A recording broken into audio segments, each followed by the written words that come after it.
కాంచనా కాంచనా ఓ ఎక్కడున్నావా? ఎంతసేపు నువ్వు వచ్చి? మధుకు పెళ్లి విషయం చెప్పగానే ఎంత ఆనందపడిపోయింది అనుకుంటున్నావు? చందమామ దొరికిన పసిపిల్ల తెగలరు చేసేసింది అనుకో. జీవితంలో జరగంది జరిగినప్పుడు, ఊహించినది ఎదురైనప్పుడు, పోగొట్టుకున్నది దొరికినప్పుడు మనిషి ఎంత ఆనందంగా ఫీల్ అవుతాడో ఇవాళ మధు మొహంలో చూశాను. ఇక నిన్నైతే తెగ మెచ్చేసుకుందనుకో. భర్తని లవర్ దగ్గరికి పంపించే మనసున్న ఆవిడ దేవత కంటే గొప్పదంట. ఆడది ప్రాణాలైనా కన్నబిడ్డనైనా వదులుకుంటుంది గాని మెడలో తాళిని మాత్రం వదులుకోలేదు. అలాంటిది కాంచన పని చేసిందంటే షీఈ్ రియలీ రియలీ గ్రేట్ అంటూ నీ గురించి ఎన్ని మాటలో చెప్పలేం. కాంచన, నా ఆనందానికి ఒక కప్ బ్రూ కాఫీ కొట్టు. అవును, అంతా నా గురించే చెప్తున్నాను, నువ్వు రాజేంద్ర గురించి ఏం చెప్పలేదే? ఏముంది చెప్పడానికి? మధులాగే రాజేంద్ర కూడా ఎంతో సంతోషించాడు, మిమ్మల్ని మెచ్చుకున్నాడు. ఇలా జరుగుతుందని ఎప్పుడు అనుకోలేదట. అనుకోనిది జరగడమే జీవితం అని పెద్ద పెద్ద మాటలు చెప్పాడు. భార్యను అర్థం చేసుకున్న భర్త కనిపించే దేవుడని మిమ్మల్ని తెగ పొగిడేశాడు.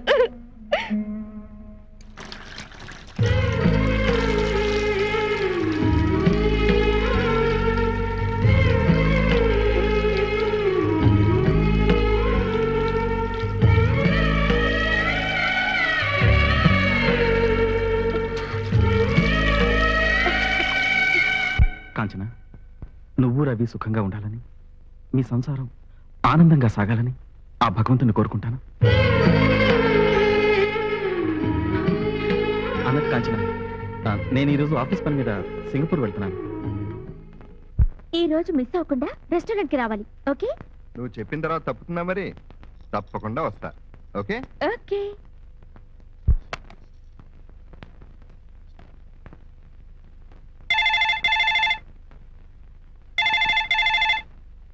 హలో. కాంచన, 10ంటికి రాజేంద్రని కలుస్తాను, నాకు గుర్తుందా? బయలుదేరుతున్నాను. ఈ లోపల మీ ఫోన్ వచ్చింది. నేను ఆఫీస్ కార్ పంపిస్తున్నాను, అందులో వెళ్ళు. కారు వద్దు, నేనే వెళ్తాను. లేదు, బయలుదేరిపోయింది, అందులోనే వెళ్ళు. సరేనా? బాయ్.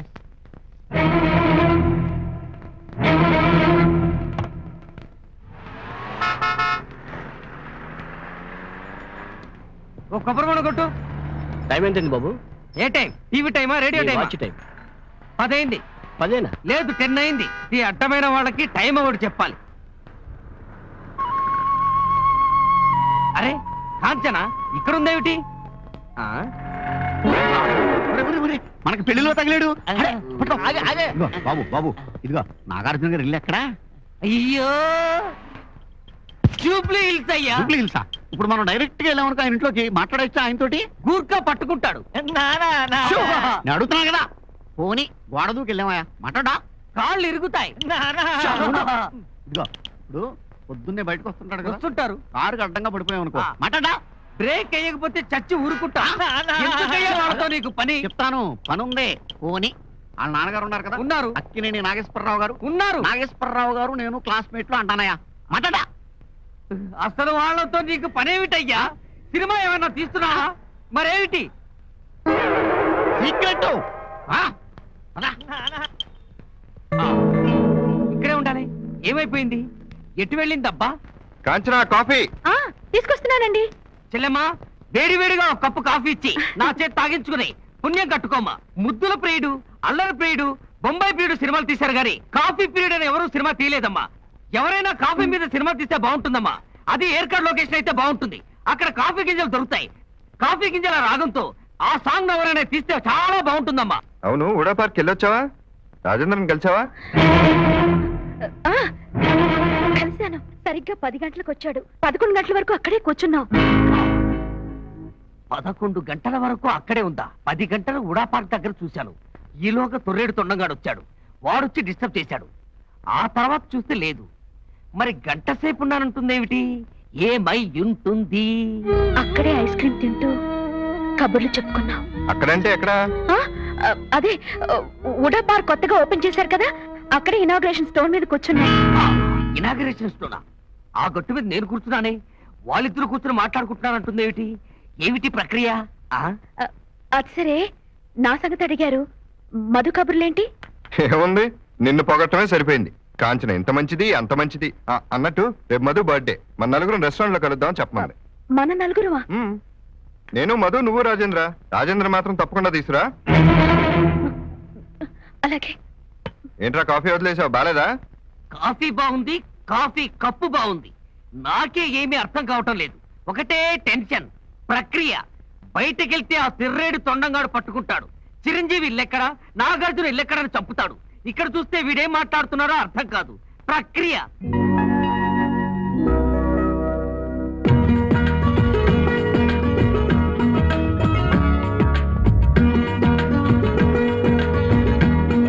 ఏంటి అలా చూస్తున్నావు? ఏం లేదు, కూర్చోండి. Kanchana, she is Madhulatha. Your Kanchana, right? గులాబీని మల్లె పువ్వును ఎవరు పరిచయాలు చేయక్కర్లేదు. అబ్బా, మీరిద్దరు గులాబీ మళ్ళీ అయితే నేనేమిటో క్యాలీఫ్లవర్.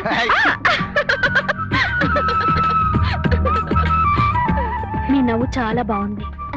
అవును, రాజేంద్ర గారు రాలేదు? ఆఫీస్ నుంచి నేరుగా ఇక్కడికి వచ్చేస్తానన్నారు. కొన్ని రాజేంద్ర వచ్చే లోపల ఆర్డర్ ఇచ్చేద్దాం. మీరు చాలా అందంగా ఉన్నారు. మిమ్మల్ని చూశాక కాదని డిసైడ్ చేసుకున్నా. అవును, మీరిద్దరు అందగత్తులు, మరి నేనేమిటో? వయసులో ఉన్న ఆడపిల్లకు కోతి కూడా అందంగా ఉంటుంది. నిన్ను అచ్చం కోతిలాగా ఉన్నావు. అయ్యో, ఆర్డర్ వచ్చేసింది. రాజేంద్ర ఇంకా రాలేదు. పాపం కాంచన ఫీల్ అవుతోంది. రవి, నువ్వు ఫోన్ చేసిరా. చేసేస్తా. మీరెందుకు? నేను వెళ్ళి ఫోన్ చేసి వస్తాను.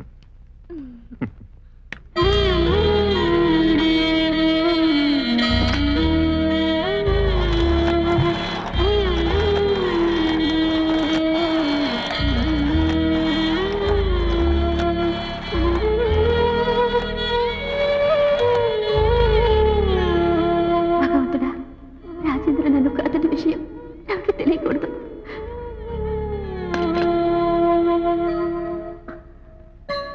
దొరికాడా? దొరకడం తప్పించుకోవడం అన్నీ అయిపోయాయి. ఈ మొగాళ్ళు ఎప్పుడు ఇంతే. ఏమైంది కాంచన? అర్జెంట్ పనుందట, బెంగళూరుకు వెళ్ళాలట. నిజంగానా? అంటే కాంచన అబద్ధం చెప్తోందనా?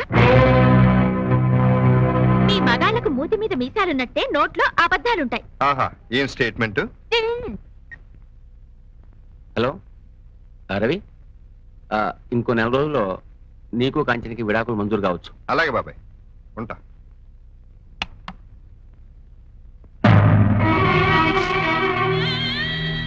కాంచనా, నేను ఆఫీస్కి వెళ్ళొస్తాను.